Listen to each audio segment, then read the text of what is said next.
తమ్ముడు గ్యాదర్ కిషోర్ గారి నాయకత్వంలో ఆ నియోజకవర్గ రైతాంగం ప్రజాస్వామ్య పద్ధతుల్లో దాదాపు ఒక 500-600 మంది గుమిగూడి శాంతియుతంగా ట్రాఫిక్ కి అంతరాయం కాకుండా ప్రజలను ఇబ్బంది పెట్టకుండా కేవలం నిరసన చెప్పే క్రమంలో తమ కార్యక్రమం తాము నిర్వహిస్తా ఉన్నారు.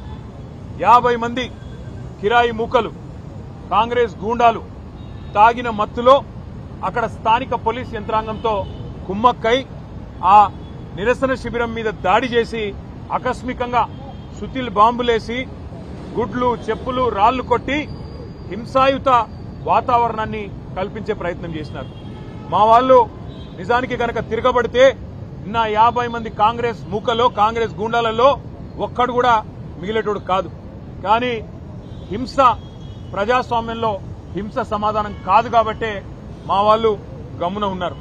నిన్న దుర్మార్గం ఏంటంటే పోలీసు వాళ్ళు స్వయంగా స్థానిక పోలీసులు ఆ నిరసన శిబిరం యొక్క టెంట్లు కూడా వాళ్ళు కూల్చేసి ఆ గూండాలకు వత్తాసు పలకడం ఏదైతే ఉందో ఇది రాష్ట్రంలో నడుస్తున్న రేవంత్ రెడ్డి అనే ఒక పిరికి పంద పరిపాలనకు ఇది సంకేతంగా నిదర్శనంగా మేము అనుకుంటా ఉన్నాం.